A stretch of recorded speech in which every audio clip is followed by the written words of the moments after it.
حضرت امام حسین تشریف لائے، بچوں سمیت آئے۔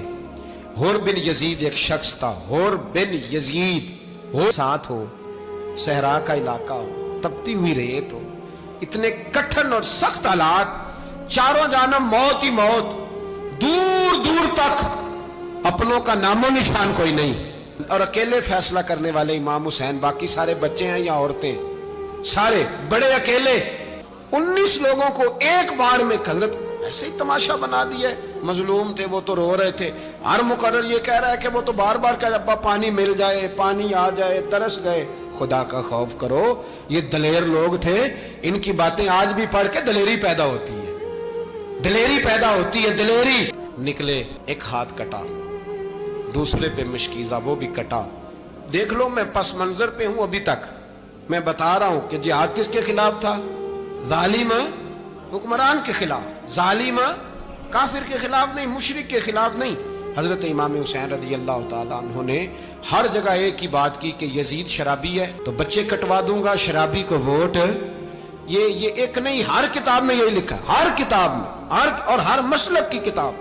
یزید چونکہ مجرے دیکھتا ہے، رنڈیوں کا ناچ دیکھتا ہے، بچے کٹوا دوں گا، اس کے ہاتھ میں ہاتھ۔ امام حسین نے فرمایا چونکہ اللہ کی حدوں کو توڑتا ہے، حقوق اللہ پامال کرتا ہے، حدود اللہ، بچے کٹوا دوں گا لیکن اس کے ہاتھ میں ہاتھ۔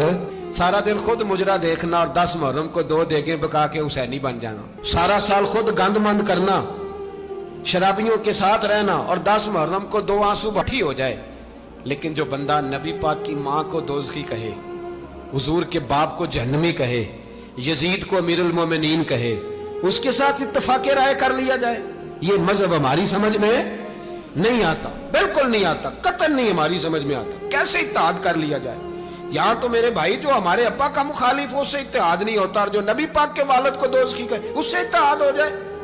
کہتے ہیں جی اتنی فرقہ واریت ہو گئی، ہم کس مسجد میں جائیں؟ 60 پارٹیاں پاکستان میں رجسٹرڈ ہیں جو الیکشن لڑتی ہیں، کبھی کسی بندے کو ٹینشن نہیں ہوئی کہ کس کے پاس جائیں کس کے پاس نہ جائیں، کبھی نہیں کو بولا کہ اب وہ بھی کھڑا ہو گیا، وہ بھی، کوئی ٹینشن نہیں۔ مذہب کی باری ٹینشن ہو جاتی ہے، اتنا بڑا مذہب ہوتا ہے بھائی، غلط بندے بھی آ ہی جاتے ہیں بیچ میں، تھوڑا پہچان کے چلنا پڑتا ہے صحیح کون ہے اور غلط۔ اور یہی تو ہمیں امام حسین نے بتایا ہے کہ مذہب کے اندر ہی تم نے شناخت کرنی ہے کہ بندہ ٹھیک کون ہے اور بندہ غلط۔ یہی تو کربلا ہے، یہی تو امام حسین نے بتایا، کفر اسلام نہیں، حق اور باطل۔ تو سمجھیے گا، یہ ہے درس، یہ ہے پیغام، یہ ہے پیغام، یہ ہے۔ یاد رکھو موت تیزی سے آ رہی ہے، ہمارے ساتھ والے دائیں بائیں والے سب چلے گئے، اسی طرح نمبر لگے گا، ایک دن اعلان ہوگا۔ ضمیر کے قیدی بن کے زندگی نہ گزارو، بالکل نہ گزارو، یہ تھوڑی سی زندگی ہے دنیا سجن المومن۔ حق بات کرو، حق پہ ڈٹنا سیکھو، دین سمجھو، خبردار رسول پاک صلی اللہ علیہ وسلم کے دین میں ظالم، جابر، فاسق، فاجر کی کوئی گنجائش قطعاً نہیں ہے۔ اپنے آپ کو سمیٹو، اپنے آپ کو سنبھالو، دین میں اپنا کردار ادا کرنے کی کوشش کرو۔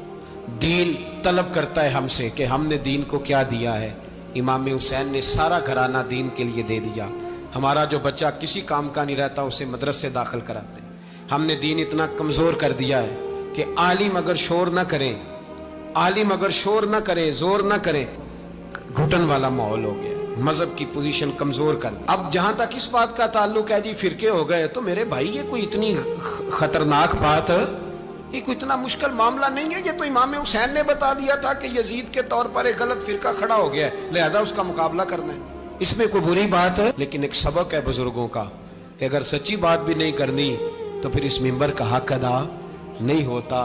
جو سچ بولے وہ حسینی ہے، جو ظالم کے سامنے کھڑا ہو جائے وہ حسینی ہے، جو مصلحت کوش ہو، جو کہے ٹائم نہیں، گراؤنڈ ریالٹی نہیں، حالات نہیں، طبیعت نہیں، موقع نہیں، تو ابھی امام حسین کے پیغام کو